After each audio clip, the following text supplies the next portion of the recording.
Where's the wealthiest place in the world? It's not China, it's not Dubai, it's the graveyard. Because in the graveyard, you will find inventions never invented, businesses never erected, songs never sung, books never written, ideas never nurtured, people never realized. But you wanna know something else? You're not in the graveyard, yet. We get one life, and every passing moment, we will never get back again. The problem is, you think you have time. Stop wasting your life. How many hours a day you waste, or how many hours a week you waste. And the classic answer is something like 4 to 6 hours a day. You know, inefficient studying, watching things on YouTube that not only do you not want to watch, that you don't even care about, that make you feel horrible about watching after you're done. That's probably 4 hours right there. You know, you think, well, that's 25 hours a week. It's 100 hours a month. That's 2.5 full work weeks. It's half a year of work weeks per year. And if your time is worth $20 an hour, which is a radical underestimate, it's probably more like 50 if you think about it in terms of deferred wages. If you're wasting 20 hours a week, you're wasting $50,000 a year, and you are doing that right now. And it's because you're young. Wasting $50,000 a year is a way bigger catastrophe than it would be for me to waste it, because I'm not going to last nearly as long. And so if your life isn't everything it could be, you could ask yourself, well, what would happen if you just stopped wasting the opportunities that are in front of you? You got to be very intentional and deliberate. The stuff that you're dreaming about, the stuff that you want to happen, it's not going to happen by osmosis. Like, you got to get up and you got to go after it. And what the devil wants you to do, what the enemy wants you to do, is get distracted and focus on stuff you shouldn't be focusing on. He wants you to stay in bed. What he would love to do is for you to waste these next 2 or 3 weeks.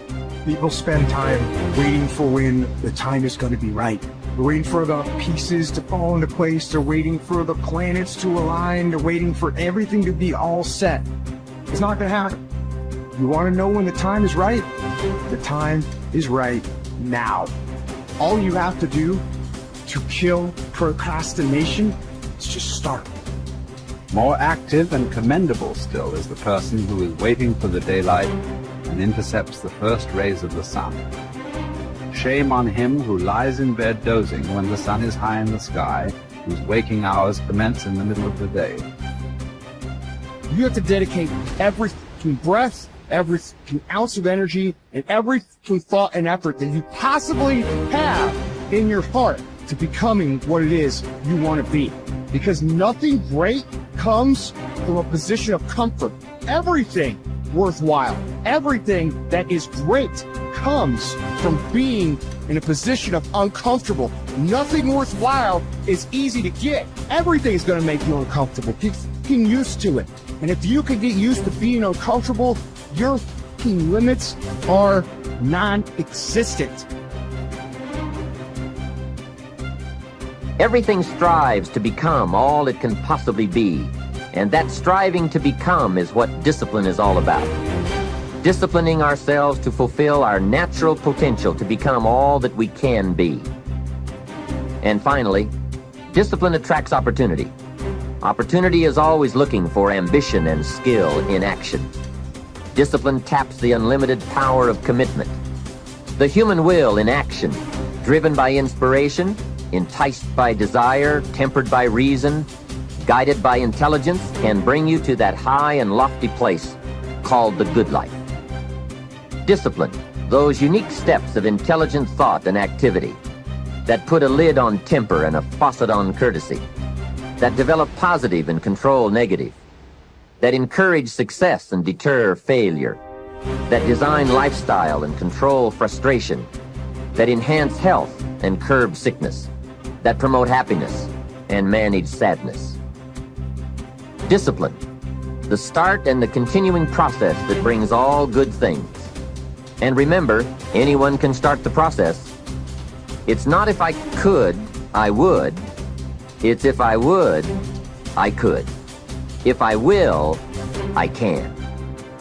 So start the new process. You can begin a new habit no matter how small it is. Small isn't important. Whether or not you start and whether or not you continue are all that is important. And don't be deluded by an affirmation. Only affirm what you are truly prepared to do. Many of us delude ourselves with our words into believing that we're making changes and making progress, when in fact our daily activity is taking us in the exact opposite direction of our affirmations. Why would you walk in the opposite direction of your dreams?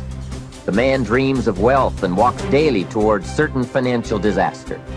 The man wishes for happiness and thinks the thoughts and commits the acts that take him to certain despair. So to have a prosperous life, start a prosperity plan. To become wealthy, start a wealth plan. Remember, you don't have to be wealthy to have a wealth plan. A person with no means can have a rich plan. If you are ill, start a health plan. If you don't have energy, start an energy plan. If you don't feel good, start a feel-good plan. If you're not smart, start a smart plan. If you can't, start a can plan. If you haven't, start a have plan. Anyone can. Even a bad person can start hearing good messages and reading good books. Recognize that the start of the better life, the happy life, the wealthy life, is today. This is exciting. Both the process and the result can begin today. Start the new journey today. If you think of a new idea, today is the day to begin the discipline of putting that idea into action. Set this day up as a long, busy, exciting start for your new life. Get your first book for your new library today. Begin your new practice of setting goals today. Start clearing out a drawer of your new orderly desk today. Start eating an apple a day on your new health plan today. Put some money in your new investment for fortune account today. Start reading with intensity for your new wealth of mind plan today. Write a postponed letter today. Make a delayed telephone call today. Pick up your camera and take a picture of something to start your new treasury of photographs today. Get some momentum going on your new commitment to the better life. See how many activities you can pile on in this first day. Go all out. Break away from the negative downward pull of gravity. Start the thrusters going. Prove to yourself that waiting is over, hoping is past, and that faith and action have now taken charge. It's a new day, a new beginning for your new life.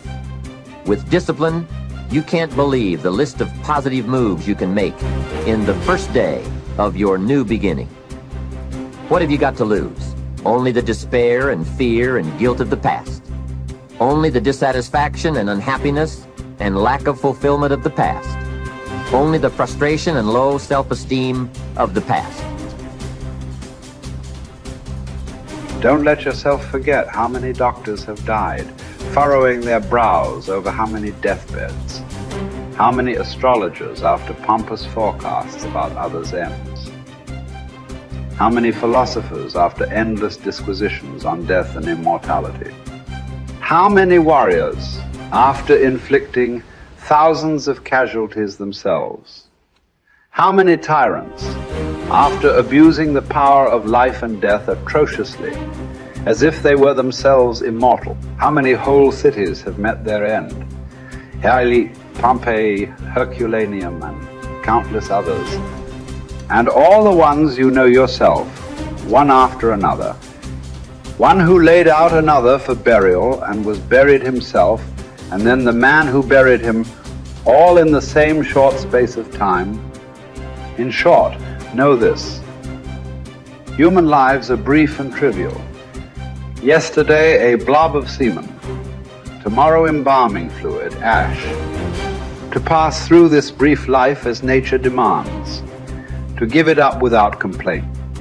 Like an olive that ripens and falls. Praising its mother, thanking the tree it grew on. If you do the task before you, always adhering to strict reason with zeal and energy and yet with humanity, disregarding all lesser ends and keeping the divinity within you pure and upright, as though you were even now faced with its recall. If you hold steadily to this, staying for nothing and shrinking from nothing, only seeking in each passing action a conformity with nature and in each word and utterance a fearless truthfulness, then the good life shall be yours, And from this course, no man has the power to hold you back. Soon you'll be ashes or bones, a mere name at most. And even that is just a sound, an echo. The things we want in life are empty, stale and trivial. Dogs snarling at each other, quarreling children, laughing and then bursting into tears a moment later. Trust, shame, justice, truth, gone from the earth and only found in heaven. Why are you still here? Sensory objects are shifting and unstable. Our senses dim and easily deceived. The soul itself, a decoction of the blood. Fame in a world like this is worthless. And so, wait for it patiently, annihilation or metamorphosis. And until that time comes, what? Honor and revere the gods. Treat human beings as they deserve. Be tolerant with others and strict with yourself. Remember, nothing belongs to you but your flesh and blood, and nothing else is under your control.